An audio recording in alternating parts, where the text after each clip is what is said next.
कि सुमन कभी स्ट्रिक्ट हो सकती है क्या?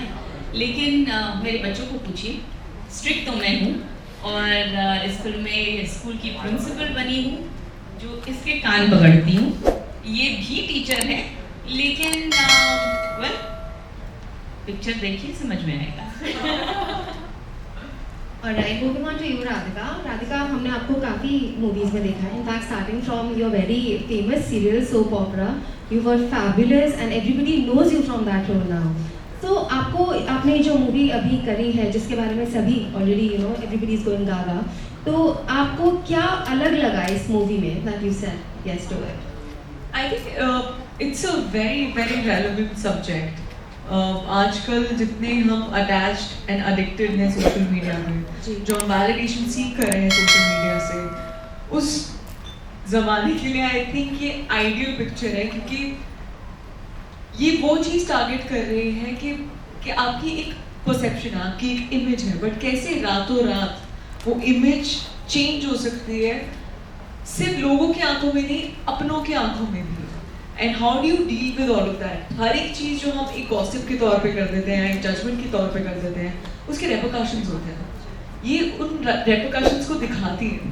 तो I think it's a very very relevant film and that's the reason I just wanted to be a part of it.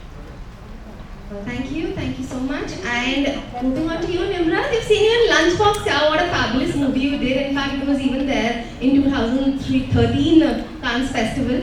आपको अब इसमें जो आपका रोल है वो एक कॉप का है.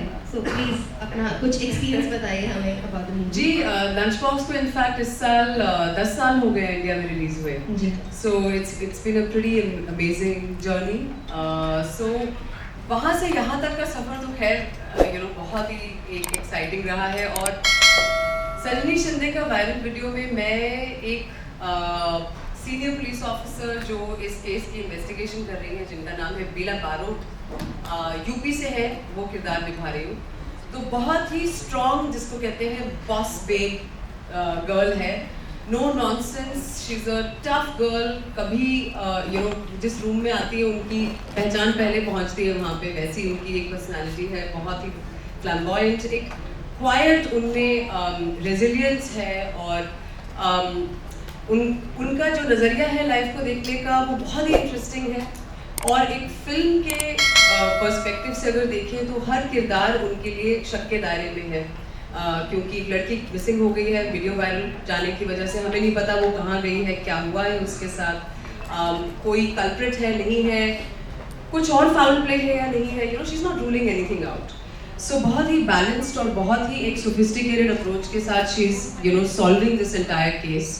और अंत तक जाते जाते जो गुत्थियाँ सुलझाते उनको समझ में आता है, वो तो एक बात है. लेकिन इस कहानी का जो एक स्पाइन है, उसकी फाउंडेशन ये है कि सोशल मीडिया जो हमारी ज़िंदगी आम जिंदगी में अब एक किरदार बन चुका है अपने आप में. हम सब ही जिंदगियाँ जी रहे हैं. फ़ोन पहले निकलता है जब भी कोई घटना होती है, कोई एक्सीडेंट होता है तो पानी पिलाने से पहले फ़ोन निकलता है बाहर.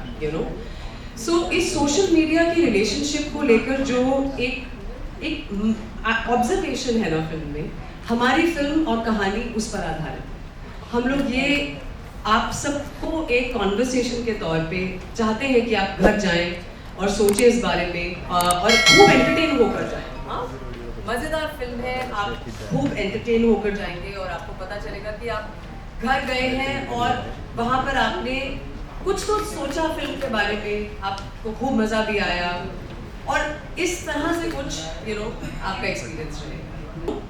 सो वो एक जो सेंसिटिविटी से कही गई बात है, और यही चीज़ अगर फिल्म में कोई एक मेल कैरेक्टर कहता, जैसे कि हमारे डायरेक्टर और को राइटर मिखिल मुसाले ने कहा था कि ये बहुत ज़रूरी था कि ये डायलॉग एक लड़की बोले, और someone who represents authenticity and somebody who is exactly what she is. वो कुछ कहानियाँ नहीं बनाती हैं, वो कुछ ड्रामा नहीं करती हैं.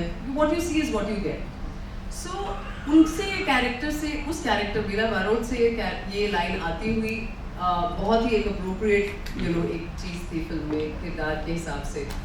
अब रही बात जो फिल्म फीमेल लेड फिल्म्स है, it's a great time. It's the best time for female actors to be alive, to be working. And मेरा ये पर्सनल मानना है कि OTT का बहुत बड़ा हाथ है क्योंकि कंटेंट इतना बड़ा है ना कि अब लोगों को ये राइटर्स क्रिएटर्स सोचने पर मजबूर हो गए कि हम और क्या करें। अब लड़कियां सिर्फ एक्सेसरीज या सिर्फ एक चीयर लीडर या सिर्फ एक अच्छी बहू, अच्छी बेटी या अच्छी गर्लफ्रेंड या अच्छी वाइफ, वो भी है प्लस और कुछ है।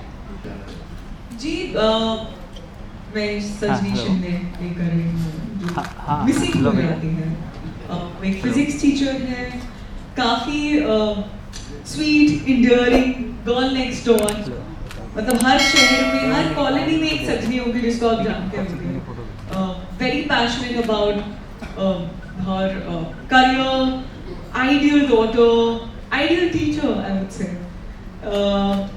एंड कैसे रातों रात एक प्राइवेट वीडियो वायरल होने की वजह से उसकी लाइफ बदल जाती है।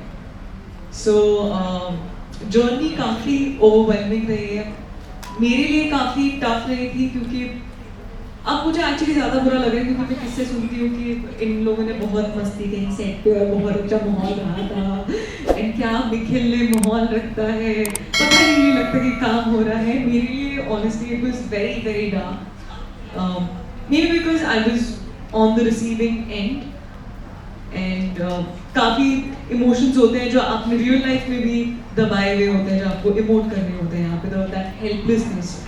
So it was, I won't lie, it was tough, but it was beautiful, and I think that is the reason I'm an actor, that I get to go to the darkest and deepest of emotions and still come out feeling content and overwhelmed. So I just love that part. Difference तो भयंकर है, एक हल्का difference नहीं है, काफ़ी strong difference है। इस फिल्म में मैं प्रिंसिपल का किरदार निभा रही हूँ, जो इनके स्कूल की प्रिंसिपल हूँ और काफ़ी कंट्रोलिंग हूँ। आई वॉन्ट थिंग्स माई वे। बहुत इम्पॉर्टेंट है कि हम हमारी संस्कृति से जुड़े रहें, लेकिन उस हद तक नहीं जहाँ पर वो संस्कृति की आड़ में हम किसी को इतना नीचा दिखाए और इतना बुरा ठहराए कि इसके साथ जो फिल्म में हाल होता है वो हो जाए। आजकल हम बहुत देखते हैं कि cases of depression, anxiety, mental trauma, ये सब जेन ज़ी फेस कर रही है, और वो इस वजह से कि जहाँ पर माँ बाप होते हैं वो एक सीख देते हैं बच्चों को, वो सीख पालन करने का आदेश देते हैं, बच्चे भी वही चाहते हैं, लेकिन जब वो ज़माने में खुद अपने आप अकेले जाना चाहते हैं और जीना चाहते हैं, तो ज़माना बहुत अलग हो चुका है, बहुत बदल चुका है, और दोनों चीज़ का बैलेंस करना उनके लिए बहुत ज़्यादा मुश्किल रहता है, और इस वजह से काफ़ी प्रॉब्लम्स होती है।